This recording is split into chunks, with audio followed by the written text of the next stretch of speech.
Hello friends, welcome to RK tutorial. ఈరోజు మనము 2024 TET paper 1లో జరిగినటువంటి ఎన్విరాన్మెంటల్ స్టడీస్ సంబంధించినటువంటి కొన్ని క్వశ్చన్లకు ఆన్సర్ చూద్దాము. టెట్ పేపర్ 1లో ఉన్నటువంటి క్వశ్చన్లు అనమాట ఇవి.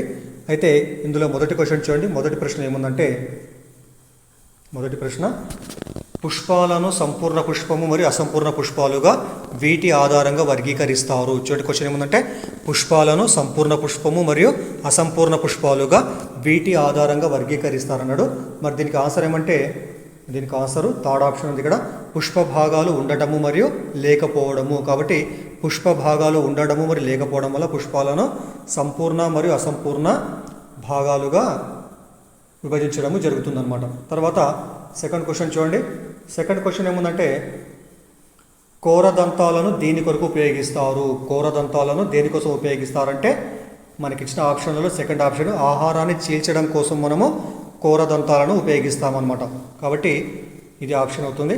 తర్వాత మూడో క్వశ్చన్ చూద్దాము. మూడో క్వశ్చన్ ఏముందంటే, మనకు గాయమైనప్పుడు గాయం మానడానికి కొత్త కణాలు ఏర్పడతాయి. చూడండి, మనకు గాయమైనప్పుడు గాయం మానడానికి కొత్త కణాలు ఏర్పడతాయి. మరి గాయాలను మాన్పడానికి క్రింది వాటిలో ఏ పోషకాలు అత్యవసరం అన్నది ఇక్కడ మనకు తెలుసు. దీనికి ఆప్షన్ ఏమంటే ప్రోటీన్లు. కాబట్టి గాయమైనప్పుడు గాయాలు త్వరగా మానడానికి మనం తీసుకోవాల్సినటువంటి ఆహార పదార్థం ఏమంటే ప్రోటీన్లు. తర్వాత క్వశ్చన్ చూద్దాము.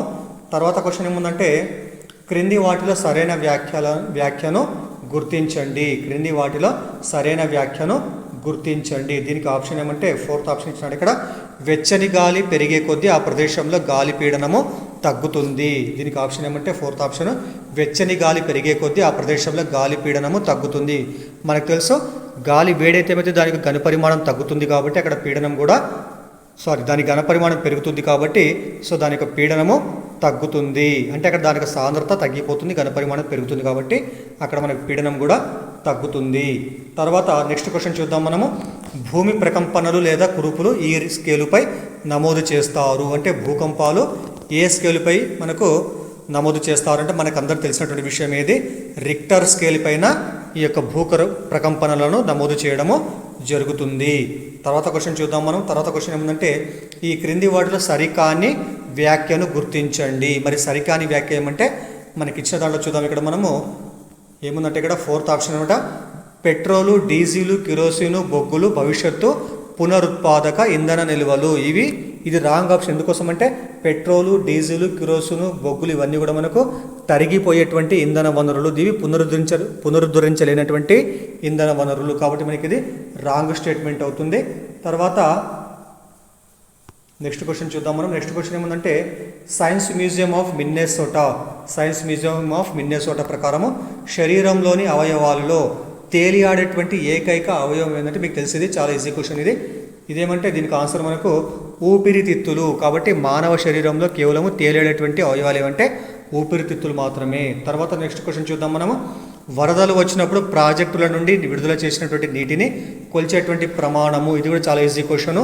దేంతో కొలుస్తాం మనం? ప్రాజెక్ట్ నుంచి వదిలేటువంటి నీటిని మనము క్యూసెక్కులలో కొలుస్తాం మనము. కాబట్టి ప్రాజెక్టులో ఉన్నటువంటి నీటిని విడుదల చేసినప్పుడు దాన్ని కొలిచేటువంటి ప్రమాణం ఏంటంటే క్యూసెక్లు అనమాట. తర్వాత చూద్దాము నెక్స్ట్ క్వశ్చన్. ఈ క్రింది వాటిలో సరైన జతను గుర్తించండి. మరి సరైన జత ఇక్కడ ఏమంటే, ఇక్కడ సెకండ్ ఆప్షన్ చూడండి, రక్త ఫలకీకలు రక్తం గడ్డకట్టడంలో సహాయపడతాయి. గుర్తుపెట్టుకోవాలా. రక్తం గడ్డకట్టడానికి ఉపయోగపడేటువంటి పదార్థం ఏమంటే రక్త ఫలకీకలు. ఇవి రక్తంలో ఉంటాయి. తర్వాత నెక్స్ట్ క్వశ్చన్ చూద్దాము. నెక్స్ట్ క్వశ్చన్ ఏముందంటే, బంగారు తీగ మొక్కలో హస్టోరియా అనేటువంటిది ఏదన్నాడు. ఇక్కడ బంగారు తీగ మొక్కలో మనకు హస్టోరియా అనేటువంటిది ఏదన్నాడు ఇక్కడ. అదేమంటే మనకు ఇది వేరు అనమాట. కాబట్టి వేర్లకు ఇది కరెక్ట్ ఆన్సర్ అవుతుంది. బంగారు తీగలో ఉన్నటువంటి హస్టోరియా అనేటువంటి పదార్థం మనకు వేర్లు. తర్వాత నెక్స్ట్ క్వశ్చన్ చూద్దాము. ఇది వాయు కాలుష్యం వల్ల సంభవించదు. మరి ఏది వాయు కాలుష్యం వల్ల సంభవించదంటే ఇచ్చినటువంటి ఆప్షన్లో మనకు క్లోరోఫ్లోరో కార్బన్లు మనకు వాయు కాలుష్యం వల్ల సంభవించినటువంటి ఇవి మనకు పదార్థం అనమాట. క్లోరోఫ్లోరో కార్బన్ మనకు వాయు కాలుష్యం వల్ల సంభవించదు. తర్వాత నెక్స్ట్ క్వశ్చన్ చూద్దాం మనము. రక్షిత మంచినీటి సరఫరా దశలకు సంబంధించి సరైన క్రమాన్ని గుర్తించండి. అంటే మన ఇండ్ల వద్దకు వచ్చేటువంటి నీరు అనేటువంటిది ఏ క్రమంలో మనకి ఇండ్లకు చేరుతుందో మనము ఇక్కడ చెప్పాలంటే మనం అందులో ఉన్నటువంటి మనకి ఇచ్చినటువంటి ఇక్కడ సరైన క్రమం చూడండి. ఫస్ట్ ఏం చేస్తాం, చెరువు లేదా ట్యాంక్ అనమాట. చెరువుల ట్యాంక్ నుంచి మనకు ఏం చేస్తాయి, వడబోస్తారు. వడబోత నుంచి ఏరేషన్ అనమాట. ఏరేషన్ నుంచి తర్వాత క్లోరినేషన్ తర్వాత ఓవర్ హెడ్ ట్యాంక్కి వెళ్తుంది. ఓవర్ హెడ్ ట్యాంక్ నుంచి తర్వాత కుళాయిల ద్వారా ఇండ్లకు చేరుతుంది. కాబట్టి మనకు సరైన ఆప్షన్ ఏమంటే చెరువు లేదా ట్యాంకు, వడబోత, ఎరేషను, క్లోరినేషను, ఓవర్ హెడ్ ట్యాంకు, తర్వాత కుళాయిలు. ఇవి మనకు సరైనటువంటి స్టేట్మెంట్ అవుతుందన్నమాట. తర్వాత నెక్స్ట్ క్వశ్చన్ చూద్దాం మనము. శాతవాహన వంశస్థాపకుడు ఎవరు? చాలా చాలా ఇంపార్టెంట్, చాలా ఈజీ క్వశ్చన్ ఇది. శ్రీముఖుడు. శాతవాహన వంశస్థాపకుడు ఎవరంటే శ్రీముఖుడు. తర్వాత నెక్స్ట్ క్వశ్చన్ చూద్దాం మనము. సహారా ఎడారి తూర్పు భాగం నుండి ప్రవహించేటువంటి నది ఏది? సహారా ఎడారి యొక్క తూర్పు భాగంలో ప్రవహించేటువంటి నది ఏమంటే నైలు నది. ఇది ప్రపంచంలో అతి పొడవైనటువంటి నది నైలు నది. తర్వాత చూద్దాం నెక్స్ట్ క్వశ్చన్. తర్వాత మనము ప్రపంచ భూమి దినోత్సవాన్ని ఎప్పుడు జరుపుకుంటాం మనము? ప్రపంచ భూమి దినోత్సవం లేదా ధరిత్రి దినోత్సవం అని అంటారు, ధరిత్రి దినోత్సవం అని కూడా అంటారు. ఇది మనం జరుపుకునేటువంటి రోజు ఏమంటే ఏప్రిల్ 22వ తారీఖున. ఏప్రిల్ 22 మనకు ప్రపంచ ధరిత్రి దినోత్సవం లేదా ప్రపంచ భూమి దినోత్సవం అవుతుంది. తర్వాత క్వశ్చన్ చూద్దాం. తర్వాత క్వశ్చన్ ఏముందంటే వింగ్స్ ఆఫ్ ఫైర్ అనేటువంటి పుస్తక రచయిత ఎవరు? చాలా చాలా ఇంపార్టెంట్ క్వశ్చన్ ఇది. ప్రతిసార్లు మనకు వచ్చేటువంటి క్వశ్చన్ ఏమంటే వింగ్స్ ఆఫ్ ఫైర్ అంటే పుస్తక రచయిత ఎవరు అనేటువంటిది. దీనికి ఆన్సర్ ఏమంటే ఏపీజే అబ్దుల్ కలాం గారు. మిస్సైల్ మ్యాన్ ఆఫ్ ఇండియా అని అంటారు దాన్ని. ఇతని యొక్క పుస్తకం, ఇతని యొక్క ఆత్మకథ పేరు ఏమంటే ఇతని యొక్క వింగ్స్ ఆఫ్ ఫైర్ అన్నమాట. తర్వాత నెక్స్ట్ క్వశ్చన్ చూద్దాం మనం. వీరి పరిపాలనను ప్రాచీన భారతదేశపు స్వర్ణయుగంగా పిలుస్తారు. ఇది కూడా చాలా చాలా ఇంపార్టెంట్ క్వశ్చన్, చాలాసార్లు రిపీట్ అయిన క్వశ్చన్ అనమాట. ఇదేం చెప్పండి మనకి? దీనికి ఆన్సర్ ఏమంటే గుప్తుల కాలాన్ని ప్రాచీన భారతదేశపు స్వర్ణయుగంగా పిలుస్తారు. కాబట్టి గుప్తుల పాలనను స్వర్ణయుగం అని పిలుస్తారు. తర్వాత నెక్స్ట్ క్వశ్చన్ చూద్దాం మనము.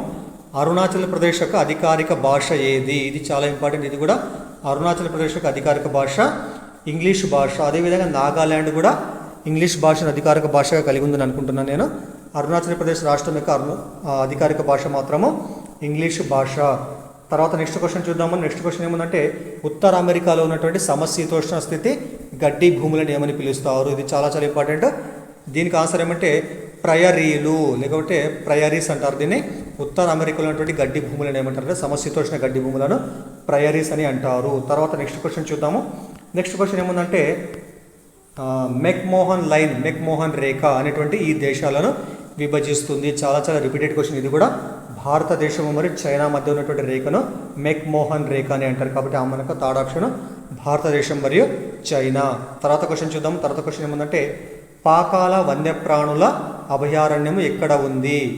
పాకాల అనేటువంటి వన్యప్రాణుల అభయారణ్యం మనకు వరంగల్ జిల్లాలో ఉంటుంది. కాబట్టి ఆప్షన్ మనకు వరంగల్ జిల్లా.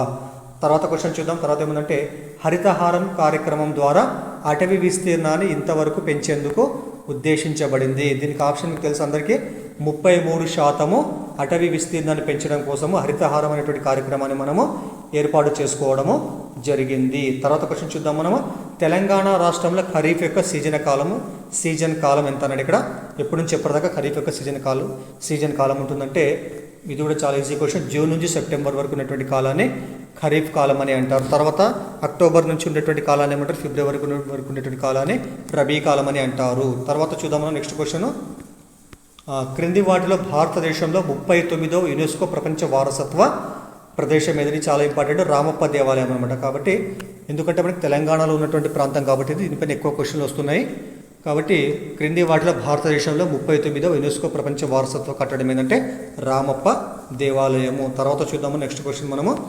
నెక్స్ట్ క్వశ్చన్ ఏముందంటే క్రింది సబ్జెక్టుల భావనలను 3, 4 మరియు 5వ తరగతులలో ఎప్పటిలాగానే ఈవీఎస్గా బోధించాలని జాతీయ విద్యా ప్రణాళిక చట్టం 2005 సూచిస్తుంది. మరి ఏ అంశాలను కలిపి 3rd, 4th, 5th క్లాసులలో ఈవీఎస్గా ఎన్విరాన్మెంటల్ స్టడీస్గా చెప్పాలని సూచిస్తుందంటే సామాన్య మరియు సాంఘిక మరియు పర్యావరణ అంశాలను కలిపి ఎన్విరాన్మెంటల్ స్టడీస్గా చెప్పాలని ఏంది మనకిది?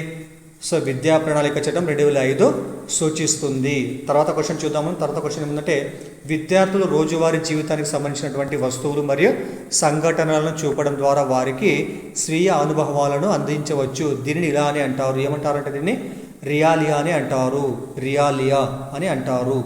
తర్వాత క్వశ్చన్ చూద్దాము. తర్వాత ఏముందంటే విద్యార్థులు ఏమి నేర్చుకున్నారో ఎలా నేర్చుకున్నారో తెలుసుకోవడానికి తోడ్పడేటువంటి ప్రశ్న ఏమిటి అంటే పర్యాలోచన ప్రశ్న, రిఫ్లెక్టివ్ క్వశ్చన్ అనమాట. విద్యార్థులు ఏమి నేర్చుకున్నారో ఎలా నేర్చుకున్నారో తెలుసుకోవడానికి ఉపయోగపడే ప్రశ్న ఏమంటే పర్యాలోచన ప్రశ్న. తర్వాత క్వశ్చన్ చూద్దాం. తర్వాత క్వశ్చన్ ఏముందంటే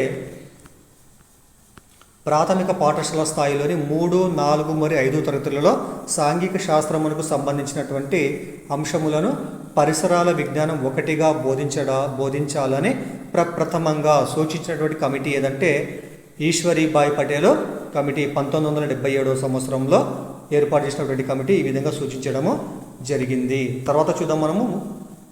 నెక్స్ట్ క్వశ్చన్ ఏముందంటే క్రింది వాటిలో ఉపాధ్యాయుడు విద్యార్థులలో పెంపొందించవలసినటువంటి ప్రక్రియ నైపుణ్యములను గుర్తించుము. మరి విద్యార్థులలో ఉపాధ్యాయుడు పెంపొందించవలసినటువంటి ప్రక్రియ నైపుణ్యాలు ఇక్కడ ఏమున్నాయంటే పరికల్పన చేయడము, ఫార్ములేషన్ ఆఫ్ హైపోథీసిస్, తర్వాత నిర్ధారించుకోవడము, తర్వాత ఊహించడం, తర్వాత భావ ప్రసారము. మనకు ఆన్సర్ ఏమవుతుందంటే ABCD 4 కూడా విద్యార్థులలో ఉపాధ్యాయుడు పెంపొందించవలసినటువంటి అంశాలు. కాబట్టి మనకు ఆప్షన్ థర్డ్ ఆప్షన్ ABCD కూడా అన్నీ కూడా కరెక్ట్ కావడం జరుగుతుంది. తర్వాత చివరి క్వశ్చన్ చూద్దాం. చివరి క్వశ్చన్ ఏముందంటే ఒక విద్యార్థి పరీక్ష కోసం సంసిద్ధుడైన తర్వాత తను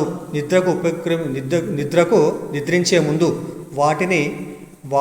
వానికి సంబంధించినటువంటి భావనలు, సూత్రాలు మరియు ఇతర అంశాలను పునరావలోకనము చేసుకోవడం అనేటువంటిది దేనిని ప్రతిబింబిస్తుంది అంటే అర్థం ఇక్కడ ఒక విద్యార్థి నిద్రించే ముందు తన యొక్క అంశాలను అంటే ఆ రోజు నేర్చుకున్నటువంటి అంశాలను ఒకసారి మళ్ళీ మనం గుర్తు చేసుకోవడం అంటే అర్థం ఇక్కడ పునరావలోకనం చేసుకోవడం అనేటువంటి దాన్ని దేనిని సూచిస్తుందంటే అది ఏంటి ఇక్కడ మనకు ఆప్షన్ స్వీయ ముదింపును సూచిస్తుంది. అంటే నిద్రించే ముందు తను నేర్చుకున్నటువంటి అంశాలు మళ్ళీ ఒకసారి కూడా గుర్తుకు చేసుకోవడాన్ని స్వీయ ముదింపు అని అంటారు. ఇవి టెట్ పేపర్ 1లో వచ్చినటువంటి క్వశ్చన్ అనమాట. సో దయచేసి వీడియోని లైక్ చేయండి, అదేవిధంగా ఛానల్ని సబ్స్క్రైబ్ చేయండి, వీడియోని షేర్ చేయండి. Thank you. మిగతా ప్రశ్నలు మిగతా వీడియోలో చెప్పుకుందాం మనం.